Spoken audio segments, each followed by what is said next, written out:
Hey everybody, Eric Switzer here from The Gamer here with another episode of your favorite game, joined by my co-hosts, George Foster. Hello. And the Gamer's Editor-in-Chief Stacey Henley. Hello. Today we are talking about your favorite game with multiple endings. And this, at times when I was looking into this, it started to feel like every game. I was starting to be like, which games don't have multiple endings? It's such a classic convention that only really exists in games and the movie Clue, and that's it. And I guess Choose Your Own Adventure books. Bandersnatch. Bandersnatch, yeah. Yeah. I think obviously they exist to encourage, to add replay value. Right, like yeah. But I'm sure we're going to get into this. Do you find that they add that the idea of having multiple endings adds a lot of value to a game or to a story? Yes, but I also understand as someone who is more fandom based than the two of you, I'd imagine sometimes the canonicity of it can be a little annoying. I mean, I'm at the point now. It's like, it is what you want it to be. Don't be a crybaby about it. But back when I was a crybaby, debates especially with Dragon Age. Yeah, it just came out. Exactly. It always leads to annoying fandom, a kind of fandom that I don't enjoy. I can think of one game where that is a particular problem, and I'm sure Stacey knows which one I mean. Yeah, we might get that. But do you ever go like, I can't wait to replay this game to see what the other ending is? I usually look it up on YouTube when I'm done, to be honest. Yeah. Depends on the game. Depends on the length. I think the thing for me is if a game is good, then I want to replay it anyway. Like the multiple endings thing is maybe a little bit of a draw if you have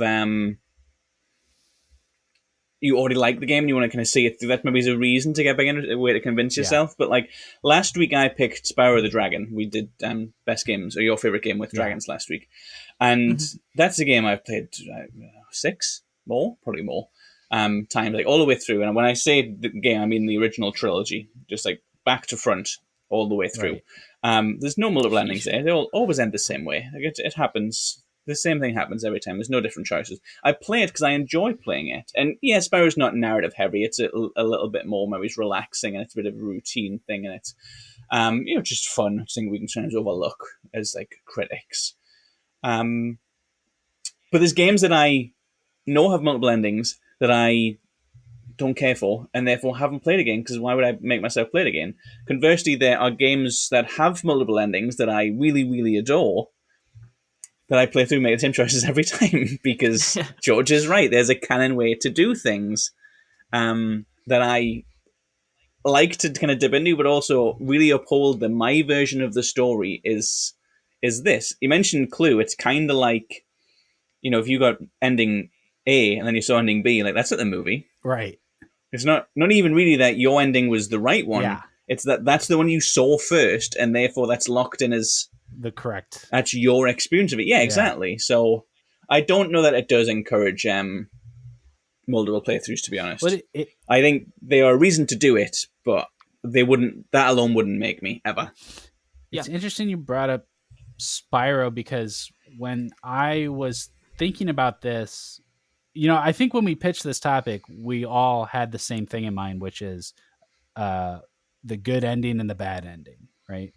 But I think there's also another kind of alternate ending, which is the secret ending, and Spyro absolutely has that. That's true. So I think some of these things I want to bring up later are games that have the extended or the secret or the alternate ending.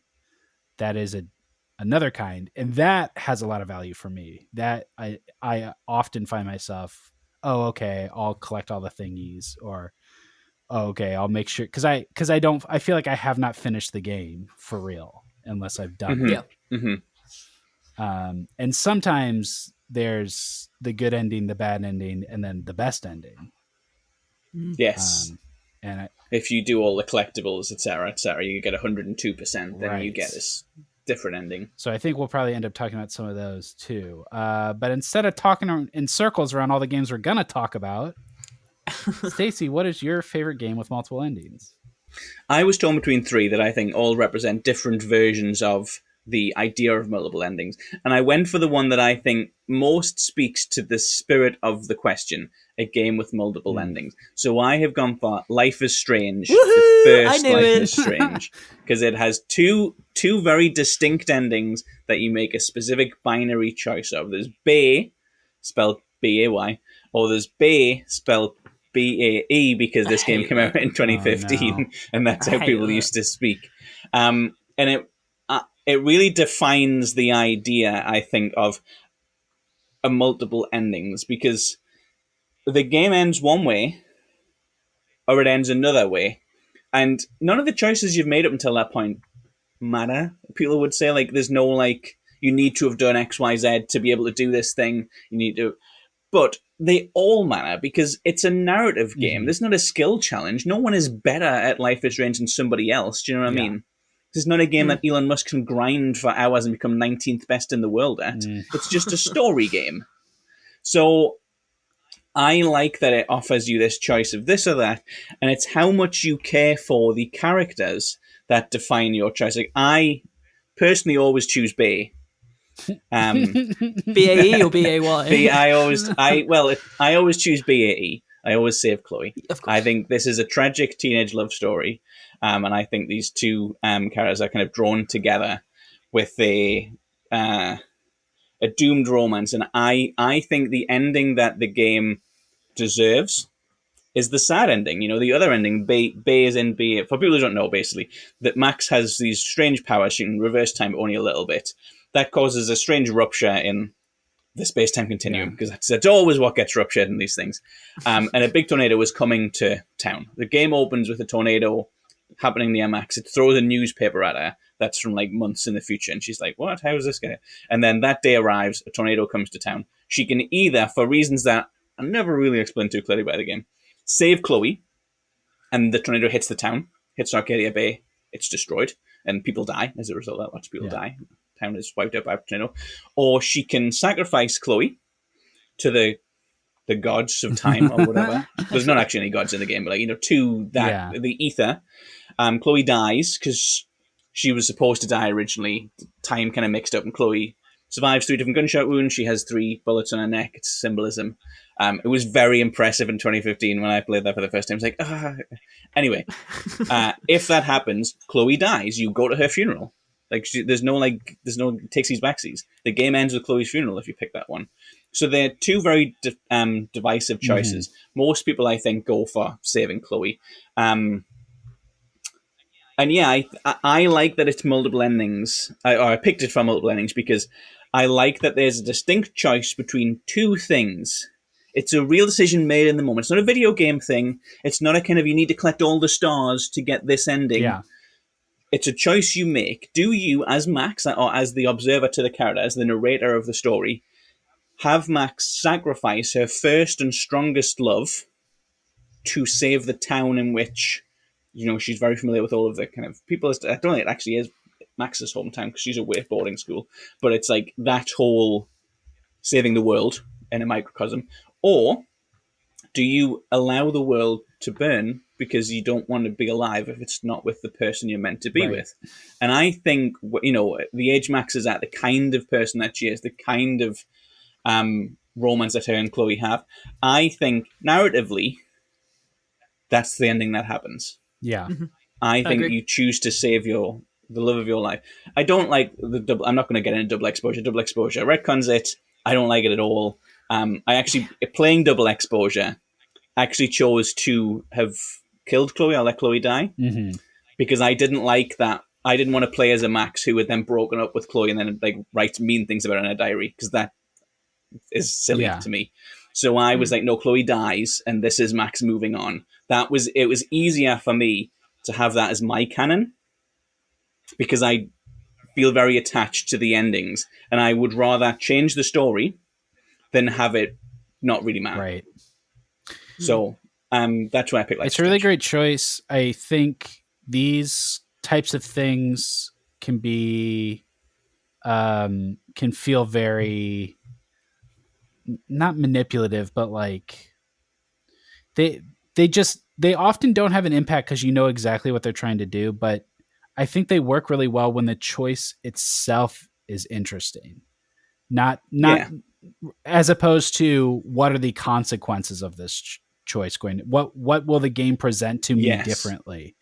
Actually having to sit with those two options and pick one is what is the interesting part of that, not the cutscene that comes after it, you know? Yep.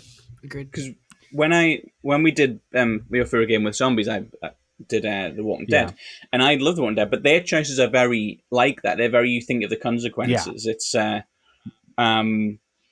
you tell the team that you're bitten or that you've seen someone get bitten, or do you lie to get into the shelter? And you're not really thinking about what would I do in that situation or what would this version of the character do. You're thinking, as a video game, what is better for me in the short to medium term? Because in the long term, it's all going to work the same. There's not going to be a game over situation. Like, is it better to lie about it to get the supplies, or to turn away and not be kind of trapped in this place where I'm going to be facing danger? And you're right. The decision with BRB, it's quite. I think Life is Strange reaches a lot to be poetic, and I think if I was to play it back now, there are some choices that maybe don't land as well. I think playing it now, as a critic in their 30s, as opposed to when I was a kind of more naive kid, probably wouldn't be as enamored with the kind of, do you euthanize Chloe when she's disabled choice? But Oof. like, yeah, Oof, indeed. There's others. It's slightly more complex than I've made it seem. But like at the time, I hadn't played games that had asked me to make decisions with such massive consequences, and that was only in like not a flashback, but like a third reality, I guess. Like, it didn't have any consequences for the game. You didn't see that Chloe again. That Chloe's gone. Right. Doesn't matter. That's not part of the actual story that's happening. That's a different story if Chloe's dad had survived us, I think. So it doesn't matter the overall. That doesn't change the overall story. But it matters. It still matters now, and it certainly mattered when I was playing it then, because I cared about the individual characters. There were no consequences either way. The consequences were, who is Max after this, and how does she feel? Yeah. And that's the thing with BRB, and I'm only halfway through Double Exposure at the moment, but that's what I feel is missing from Double Exposure. A lot of the choices are like, do you take the card for the detective, or do you refuse? And like, well, obviously I take the card, because why would I start trouble? Like, I don't need to tell him anything. And then you take the card, and then the guy's like, "Oh, you're gonna rat me out to the cops, man." It's like. No, like, if a detective offers you his card in a murder investigation, you don't throw it in his face and stick it to the man. You say okay, and you take it, because that's a normal choice that a normal human being would make. And I feel like a lot of the choices in Double Exposure are probably trying to make the stakes feel as high as BRB every single time. And I don't think anything's going to get close to it, because I don't care enough about these characters. Yeah, I agree. Even though it's the same character. As someone who's playing Double Exposure, I couldn't agree more. Hasn't really impacted me much yet. I like some of the choices. I like Max as a character, but overall, there's just this. It feels very flat with the choice making. I don't know if that'll improve. I haven't finished it yet. I know sort of what happens from Backlash, but yeah, I think it's a miss there too. Definitely compared to the original. One of the most reliable types of guides that we do is for like games with lots of choices, and it's do this. Should you do this? What happens when you do this? What happens when you make each choice? And I really think if that's the way people are reacting to the choice, is to be like, oh, I better go look up which is the better choice to make, then you're doing it wrong. Then you're the choice itself isn't very compelling. And because it's making people think of it like a video game. Yeah. And that's exactly why that Life is Strange choice works so well. Okay, George, you better have a good one this week. Hello. You better not give us the multiple endings of Dragon Ball Tenkaichi 4. Oh no. Oh no. It was Dragon Ball Tenkaichi 4. No, it's not. I actually really struggled with this because I had so many examples and I couldn't land on one, and then it hit me which one I wanted to talk about, and my favorite game with multiple endings is Infamous 2. Wait for reaction. Yeah? How are we feeling? Okay. Okay, it's terrible. It's a surprising. I had a big list that wasn't on mine. I'm just surprised. I was going to use Infamous 1 as an example of this done very badly. Yes, no, I agree. Infamous 1, I 100% agree. That's why I was so excited to talk about it, I guess, because the first game, the morality choices are be a dick or don't be a dick. Get lightning, like red or blue. And it's tied to a twist. A very contrived twist. Yeah, well, I like that twist. The BioShock Infinite twist. Yeah, like Kessler being you, I think that's cool. Whatever. Okay, well, I don't want to get stuck on this, but there's no indication that there's time travel in that game until they're like, I'm you from the future, right? There's powers, you can... there's powers. There's electric powers. You can be creative with it. Electric can travel through time, probably. Actually, I think that's going to happen in Spider-Man 3. Miles is actually Peter. I'm you from the future. The chuds would hate that. Okay. But no, Infamous 2. So Infamous 2 is all about Cole traveling to... Oh my god, what's the name? It's New York. New Marais, that's it. There we go. I was going to say New Orleans, but it's based on New Orleans. So he's traveling there to find more power to defeat the Beast, who was obviously prophesized to come by Kessler in the first game. So it's a continuation of that. And as he's there, he's also finding other conduits, and he's kind of learning more about, he's not finding conduits who just want to kill him, like in the first one, with whoever spat goo at you. I can't even remember her name. Sure. That's going to bother me, but you know who I mean. So in the story of Infamous 2, it's not just about him trying to find power to defeat the Beast. It's also him kind of learning more about conduits and almost grouping up with them. And at the end of Infamous 2, you're given the standard Infamous choice of be good or be bad, but it's kind of taken in a much bigger direction, and they're completely different endings. So the bad ending has you killing Zeke, your best friend and the best character in Infamous. So you kill him, and then you basically become the Beast. And I was like, wow, that is a wild ending. Mm-hmm. But for the light side, you instead use, I think it's called the RFID or something. It's like this beast-killing device, we'll just call it that. Yeah. And you use that because it needs such a big bolt of power to work. It has to be Cole who does it. So Cole ends up dying, and then, you're faced with either Cole, who I personally play heroically. I think he works better as a hero character than as a dick. You either have an ending where he turns into literally Satan, or he ends up dying. And for me, I always thought those are two bad endings. They're not good endings at all. And I just thought that was really interesting. Well, I think the heroic I do think any games that have tragedy works. Yes, I agree. Brian. Yeah. I mean, the heroic sacrifice is archetypal. That is definitely the good ending, right? Everyone wants to die a hero. But it's more like, I guess, as someone who really liked Cole, seeing him go from Infamous 1, where he doesn't have too much personality, and then to Infamous 2, where he's suddenly like a much more interesting character, to have his story capped off there, I always thought the good ending was just as sad as him turning into Satan but still being alive. Yeah. It is a trope, but I do think there's a little bit of bravery in there. I mean, Deadpool and Wolverine ends with them both dying. And then they're both alive. They're not dead, yeah. Yeah. I mean, there are games that do that. The heroic or games or stories or movies or whatever that do the heroic sacrifice, and then it's like... Well, they have that in Infamous 2. They have the question mark over his coffin, the lightning question mark. And I always love that. I thought that was really cute. That reminds me of in the remake of Carrie when the gravestone splits. Oh, God. So that's not how Carrie works. And he's still dead to this day. But Infamous is known. It's infamous, some would say. I would say. It's infamous for having such binary choices, right? Yeah. Infamous 2 yes. kind of changed that to the point where it wasn't just be good or be bad. It was be good with ice powers, be bad with fire powers. So they already did a little bit more with it. But I think to think back to the ending of Infamous 1, which was just really... I can't even remember it. I don't think there was much divergence or impact there. I think it was, again, just be a dick or don't. But for Infamous 2 to actually offer consequences to that and have wildly different paths, I think was a big improvement. I'm hearing from this. I understand why you like Jedi Survivor.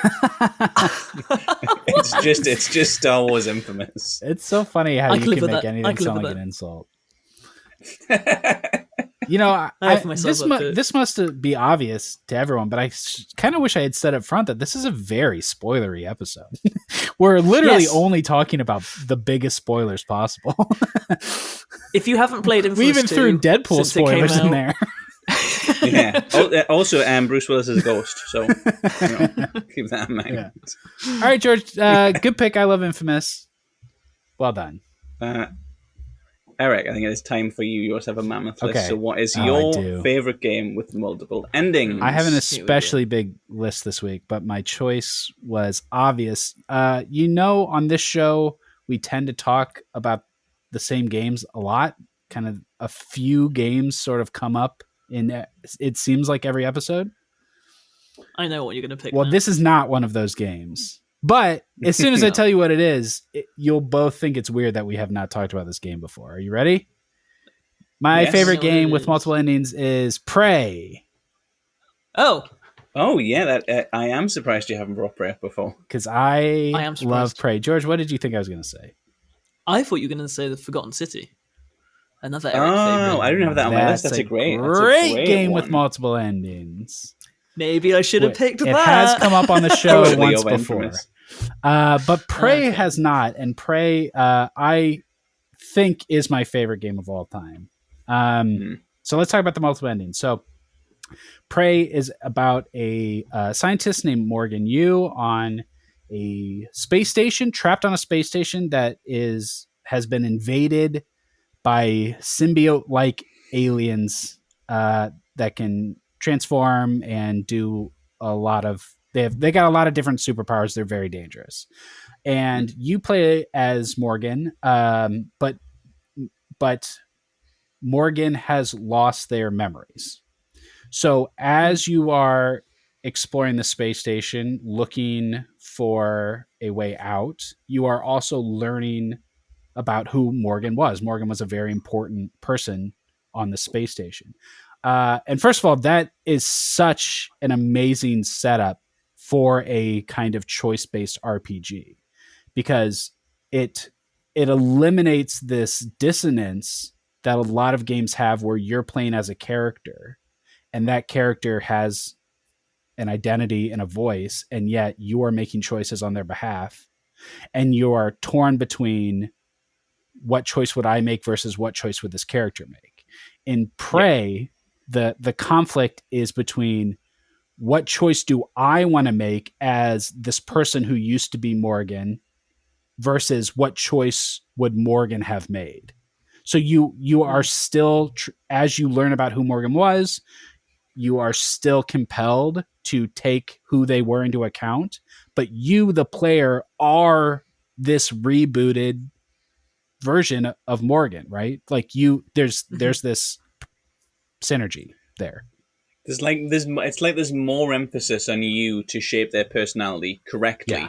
You know, when you play as a character like Max Caulfield, when you play as a character in Life is Strange, you're given pretty early on what Max's persona is, but then a lot of the choices, they go along with that. Her choices still fit within the nature of Max. She doesn't make choice. You don't get the option to make choices very often that a Chloe would make, because Max is meeker by nature. And I think with Prey, it almost feels like you want to, I guess, do what that you came or what they would do, because you feel like that's part of the game in a way that it's not in like Life is Strange. Yes. And what makes it so interesting is that as you learn more about Morgan and your relationship with Morgan changes, you may start to decide that Morgan wasn't a very good person. And maybe you shouldn't make the choices that Morgan would have made. Maybe you don't actually want to be Morgan at all. So there are quite a few different endings to Prey. There are opportunities to escape early. You can actually end this game halfway through in a couple different ways, which I always like. But the real, like, if you get all the way to the end, if you play this game out, it comes down to this choice between, am I going to blow up the space station, kill myself and these aliens, or am I going to help my nefarious brother escape the space station and continue his and Morgan's research into these creatures, and potentially dooming the planet Earth in the process, right? So whichever choice you make, the epilogue or the actual ending of the game is a big twist. The reveal is that you wake up out of a Matrix-like simulation. The entire story of Prey was a simulation. It was a simulation of events that actually happened, and Morgan was a real person. But you are not a real person. You are a human and alien hybrid that has been created by Morgan's brother after the events of what happened on the space station. And the purpose was that he is testing this human alien hybrid, testing your empathy, your reasoning, and your personhood to see what choices you would make compared to the choices that the real Morgan made, because he's trying to make a super, recreate. He's trying to make an uber human out of like this hybrid alien.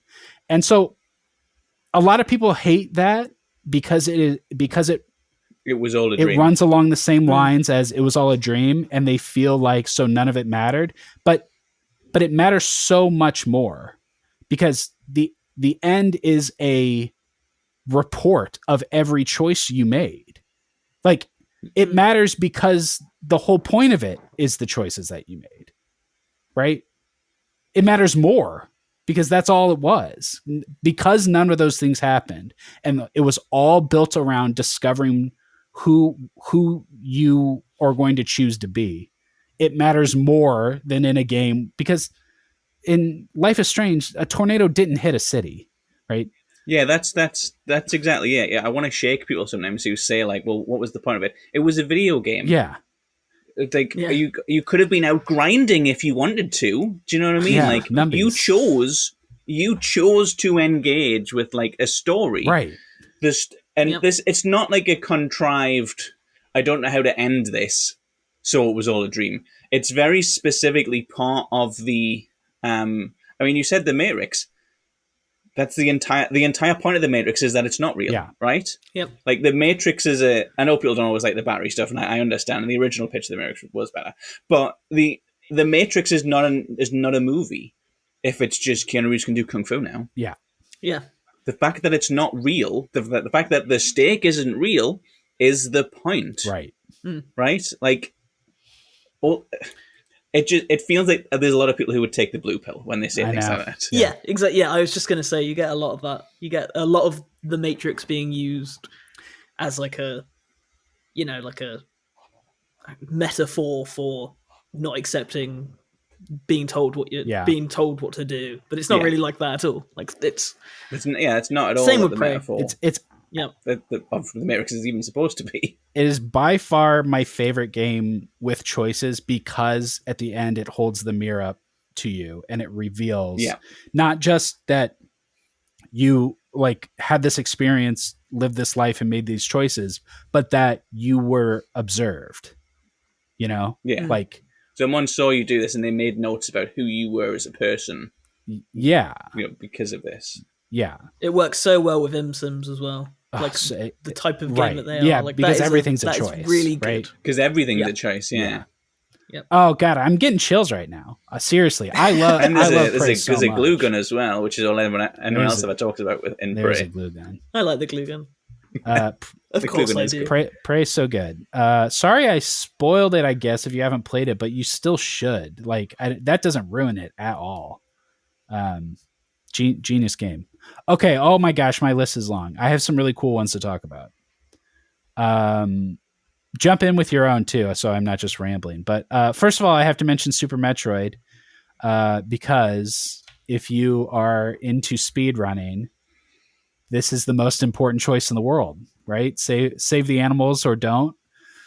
A lot of money has been made for a lot of charities over whether or not we should save the animals. So that's always a super fun one. This one's I like this one. Spider-Man Web of Shadows.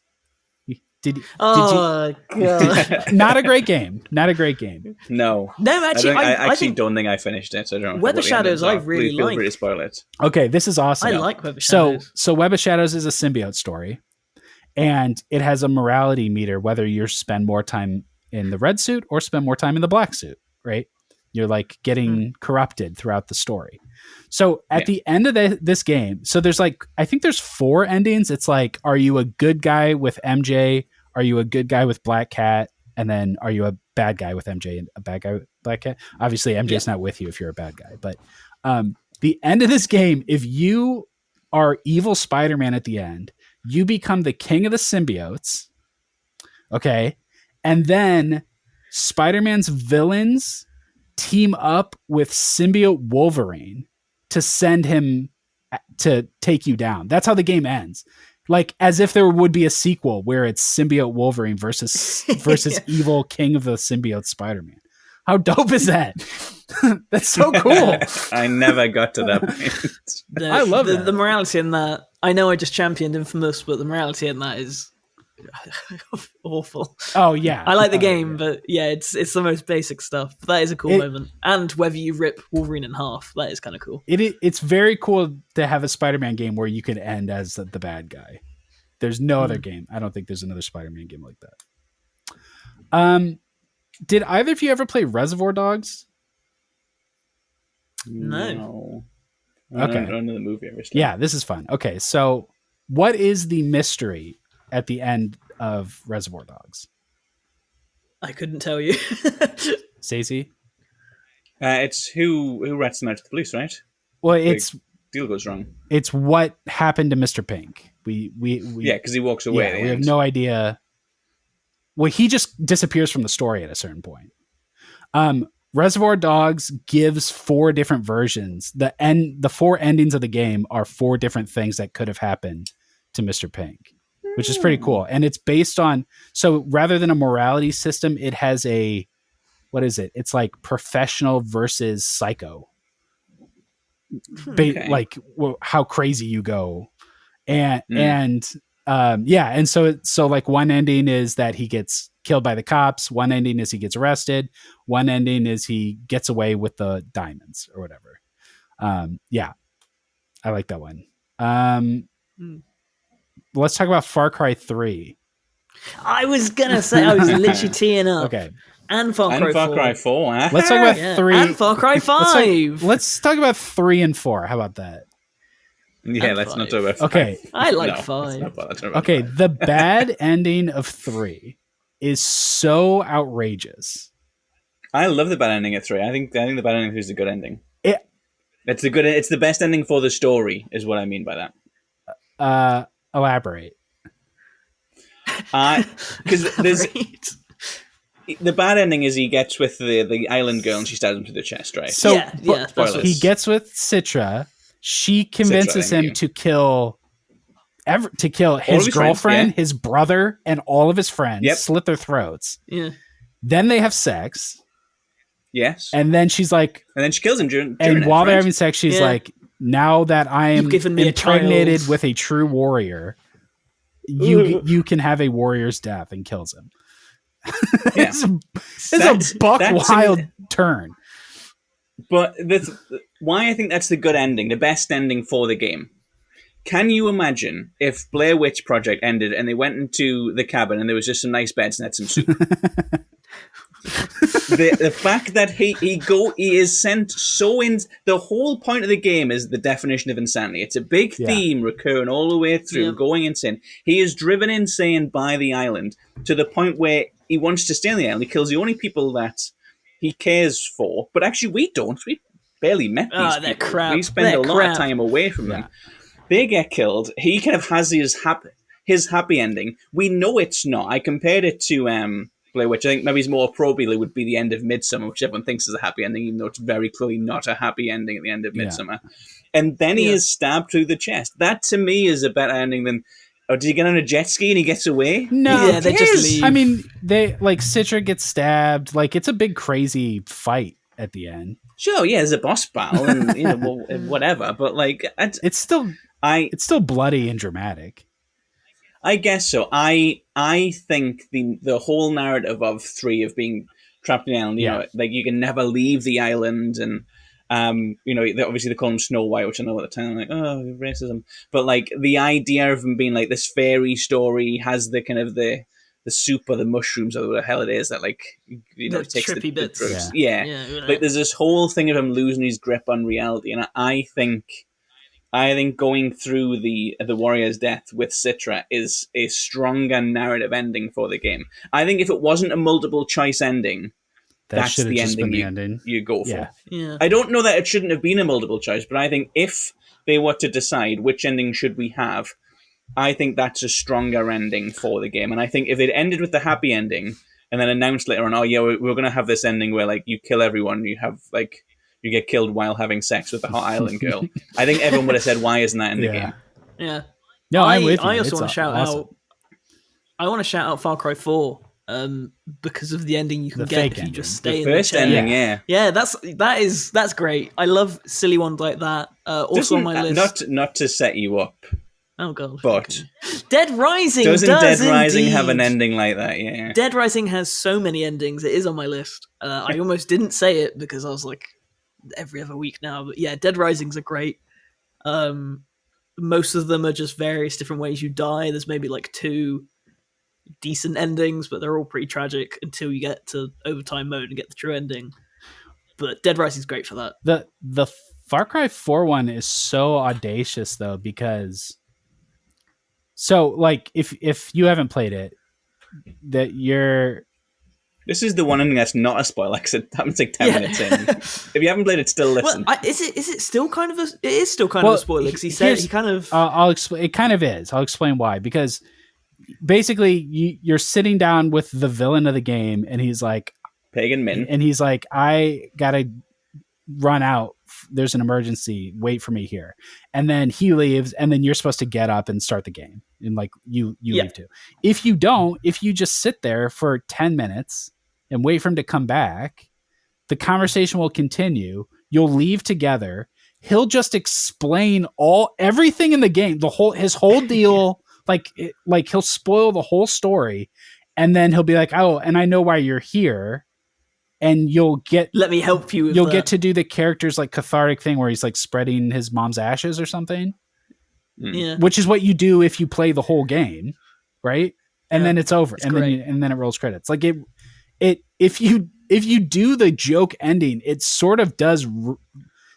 It ruins the game, and then kind of pokes fun at itself for having such a like contrived, inciting incident.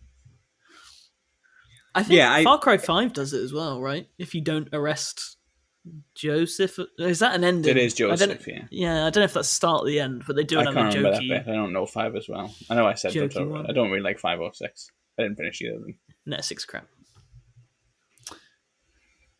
But no, it's a spoiler if you do it, but I think knowing that ending's there is less of a spoiler than the massive, massive spoilers we've been doing. Yeah, for sure. A game that's only exists because it has multiple endings, the Stanley Parable. Yeah, good choice. Do you have any favorite Stanley Parable endings?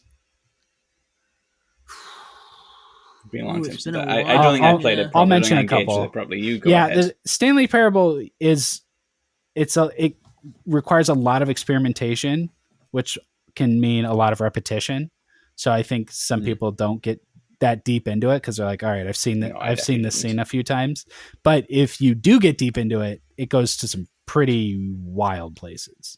So just off the top of my head, there's a 1 in 1,000 random chance that you'll get this ending. It's not tied to any choice you make, which is what makes it so fun because the whole game is about choices, main choices. And this one is you just walk into a room and it's not the room it's supposed to be. It's just an empty room with a whiteboard, and the whiteboard says, congratulations, you found the whiteboard ending. And that's it. That one makes me laugh. I think maybe the most infamous one is that you are you're in a room with a button, and there's like a baby crawling towards a fire, and you have to press the button to stop the baby, and then it starts over, and it goes for 2 hours. And if you just I didn't know about so that if one. you just stay and you press it for 2 hours, you save the baby.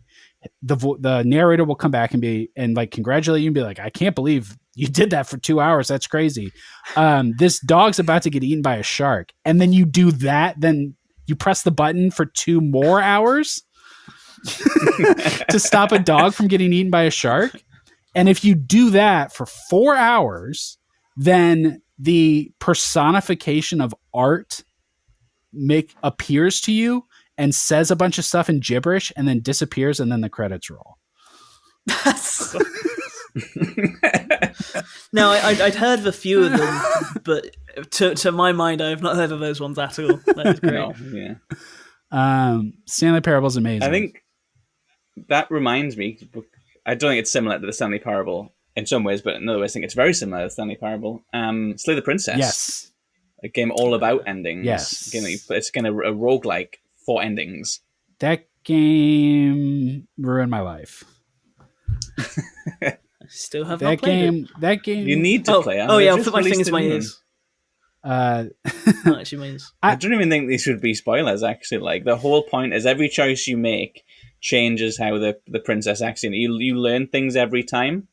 And like things change. If you are like mean the first time, then the second time you go back, like the room is like barred. You know, if you try it like attack and you don't have anything, next time you go back, there'll be a knife there. So like it reacts to the choices you've made previously. Okay. And then once you get through a whole story with the princess, you meet a like godlike creature who reflects your choice. So this is a very obvious one. I didn't really worry like this all the time. But if you've been kind all the time, you meet the personification of kindness. yeah. That'd be my ending. If you've been kind of lovelorn the whole time, then you meet the kind of the queen of beauty and love and stuff. So like it takes you through your choices, but there's a lot more to the layers of how that all works. Yeah. Yeah, I saw one thing a while ago that something about a hand. Does that ring a bell to you? He's too? got a weird monster hand. Yeah.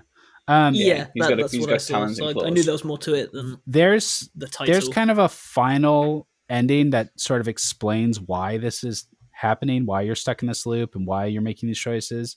And it's this very metaphysical and like deeply nihilistic exploration about humanity that's hard to shake off once you've seen it. Oh, but right. I like it. I like it a lot. Oh boy, I like it a lot. It definitely made a big impact on me. Yeah, that's a great one. Okay, I have a couple more. Did you ever play the first Ultimate Alliance?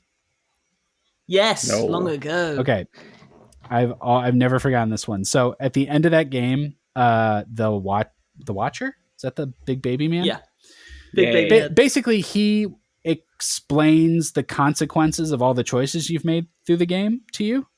And mostly it's just like, did you do this side quest? And if you did, I'll bring it up again and tell you like what happened to that character after you did that side quest.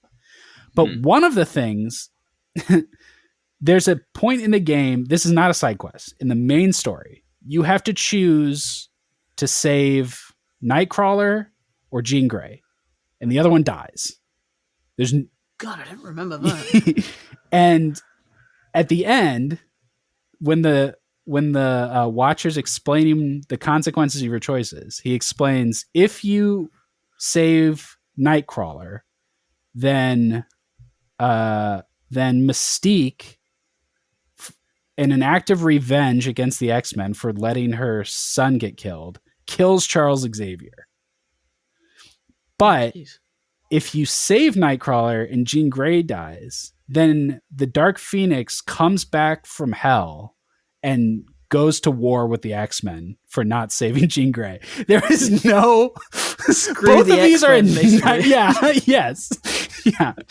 There's no way out of this. I think if I remember correctly, if Magneto is on your team when you get to that chapter, there is a way to save them both. But that's it. Like you just have to Wow, know yeah. to have Magneto on your team. I remember Deadpool Pinball. I remember that level. That is ingrained in my head. But I don't remember the ending choice. Well, I love Ultimate Alliance. A fun anecdote. So the first Resident Evil has 3 endings. And so the first Resident Evil is Chris, Jill, Barry, and Rebecca, right? In all the different endings, there is no way that all 4 of them live. One of them or multiples of them die, no matter what. But they're all alive in 2. So it's not just like, it's not even that one of the endings was canon, which is usually the thing. It's like, oh, we just picked one. Yeah. None of them were, because all of those characters got to live. Actually happened. Yeah. And then I also wanted to bring up Outer Worlds. So Outer Worlds, along the same lines of like the joke ending. Do you know this one, George? I was confused for a second whether you meant Wilds or Worlds. Outer Worlds. Yeah, I had to think. Yeah, I love Outer Worlds. I've never played Wilds. Okay, so there's 2 endings in Outer Worlds. You can side with the corporation, and they'll like just enslave everybody. They'll kill a bunch of the rebels, bring in new workers, and then everybody's a slave.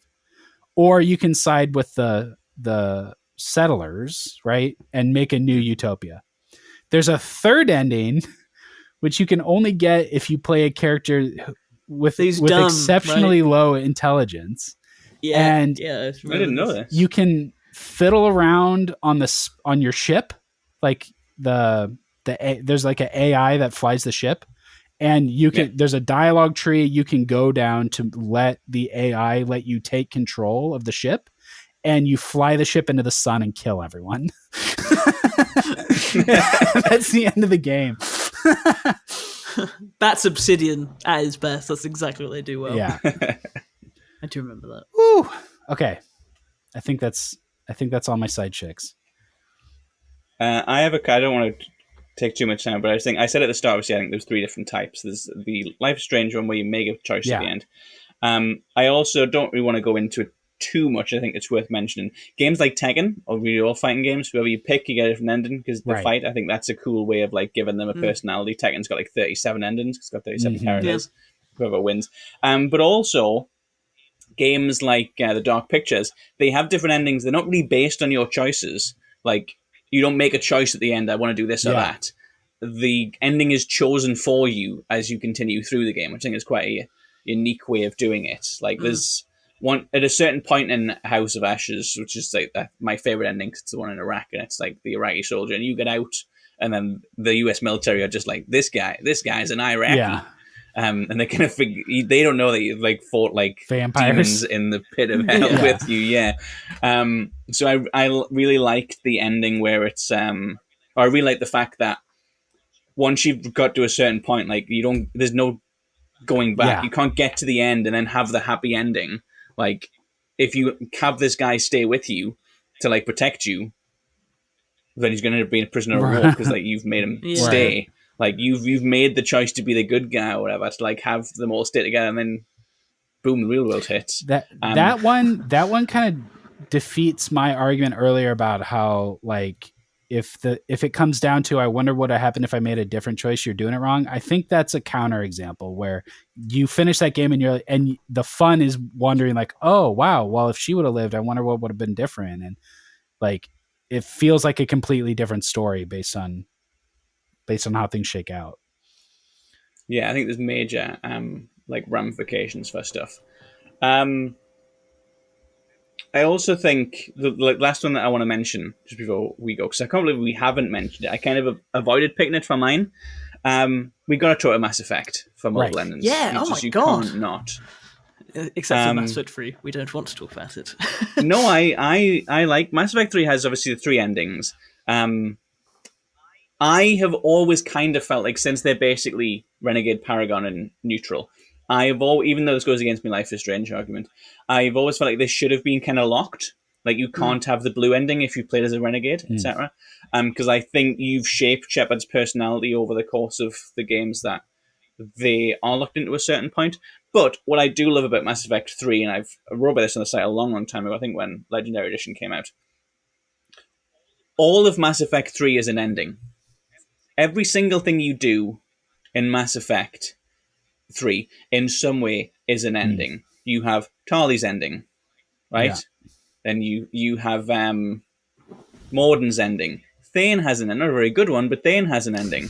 And like all of the characters that you meet, all of the alien races that you've dealt with, the kind of the past stories, the Rachni, some of the choices don't necessarily pay off as much. I think I know a lot of people who are upset by it. You can kind of feel the strain of trying to include all of the different choices, and the time constraints is probably why Dragon Age the Veilguard does away with a lot of them.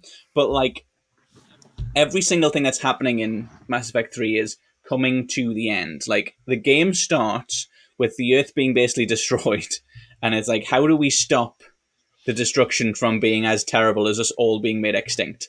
There's no like, how do we beat these things? There's just, how do we stop them killing us? Like, yeah, you go and, but you don't, it doesn't end with an epic boss battle where like you save the day and everyone jumps out and cheers. It's like, we are in war, under siege, we are losing badly. And it's just a kind of, the whole game is the drink before the war. You know, that it's got that kind of tone to it. And I think because of that, there's so many different goodbyes that you get to say in Mass Effect. You know, I really love the ending that they have for the Geth. I really love the ending that they have, obviously, Morden's ending is brilliant. And all of the characters, like I say, some of them are kind of convenient, just kind of written like, oh yeah, Jacob's got a wife and kid. You romanced him, tough. But, and no one did. But like a lot of the characters, no one does, you lying. A lot of the characters, they get a little bit of a send-off. So I like Mass Effect 3's endings. One, because I don't think it's just the binary choice. I think the endings are broader than that. But also, Mass Effect is a choice-based game, and it has always slightly confused me that Peter Warren Noda ended with a choice. What did you think was going to happen? I really like your analogy of drink before the war. I've never thought of it like that. It's when not. Mass Effect... Sinead O'Connor's. That's not mine. Well, okay, well, I like it. But I've never thought of it like that, really. I probably was one of the idiots who was like, my choices didn't matter back when it came out because I was like 2 or something. But in retrospect, yeah, of course it's going to be a choice. It's all a choice. It's the same argument as Prey, maybe not to the same level, but everything is a choice. All of it matters. Your choices matter because you made them, yeah. If we get to the point where it's like, none of the it matters Reapers aren't before really the coming. ending. Like, exactly, do you know what I mean? Like, exactly. How do you feel about your Shepard and your journey? And if I think if you feel, and maybe people didn't, which would be fair, but if you feel like your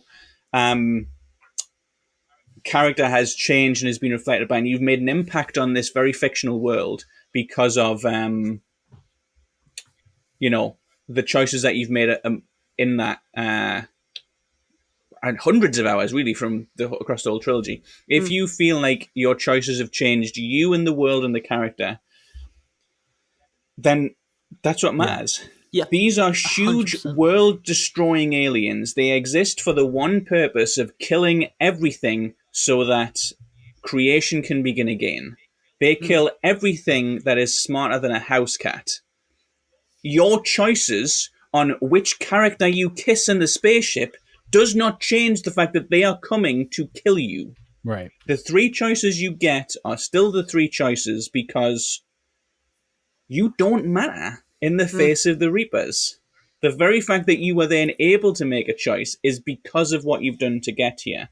And there's lots of things that I don't like about Mass Effect. I don't need to like defend it.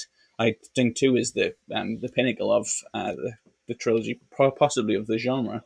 But I've never had as big a problem with Mass Effect's endings, and I think the endings are bigger than just the 3 choices at the end.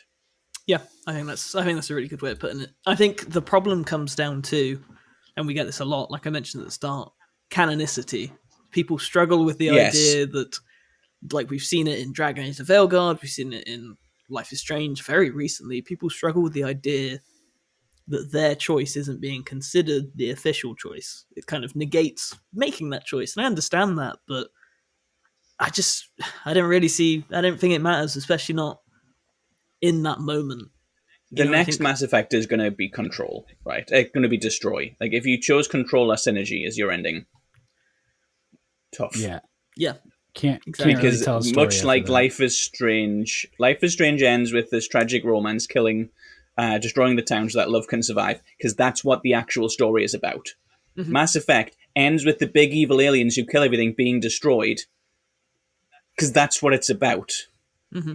It's a space opera about an unstoppable, unkillable, evil machine that is coming for you. You cannot be its friend. That's how Mass Effect ends. I don't care what you chose. That's how Mass Effect ends. That's how it's written. How it's supposed to end. The only thing that's not really been mentioned so far that I really want to draw attention to, in the idea of canonicity, a word I keep saying because it sounds really big, Silent Hill 2 has some amazing endings. They're all, there's one where you leave the town, it's sort of happy. There's one where you drive yourself into the lake, really not happy. There's the dog ending. There's loads of them. And I love the joke endings as well. Like the dog and the UFO one are great. I almost mentioned them alongside Far Cry. But what I love about Silent Hill is that they've never confirmed which one is canon. They've never bothered. James doesn't show up in any other Silent Hill game, even though he's the most iconic character in the series, besides Pyramid Head. They cut his story off there because it's up to you to decide which ending. Mm-hmm. And I love that. And they still do that in Remake. In fact, they take it further with 2 new endings that kind of, one of them's almost like an epilogue to I think it's called the Stillness ending. It's like a different way that goes. And then the other's like another weird one. But the fact they committed to that and they didn't have 100% bonus. Oh, look, there's James skipping along outside Silent Hill. That's the ending. I think that's great. Like, I wish more games would make that decision to not, if you're going to do multiple endings, don't, just cut it there. Like, it's the same with Life is Strange. I would have preferred Max not to return if it meant your ending, your world could have just been kept. Do you think Outer Worlds 2 will make the Sunburn ending the canon ending? We can only hope. I There'll definitely be an Easter egg. Would be a really clever idea. That's how it starts. Then you don't have, there's no choice. Yeah. That would be good. All right, gamers. Well done. What did we learn today? I love games with multiple endings, I guess. Lots of spoilers. Yeah, we did learn a lot of spoilers. Spoiled for each other, spoiled for everyone else. It's been a couple weeks. Do you want to spoil anything about Dragon Age? The dragon that I talked about last week was pretty cool. I hope everyone has done Pinnacle of its kind now. Those are our favorite games with multiple endings. Now we want to know your favorite game with multiple endings. So leave us a comment. Don't forget to like, subscribe, hit the bell, and visit us at thegamer.com. That's The Gamer. No spaces.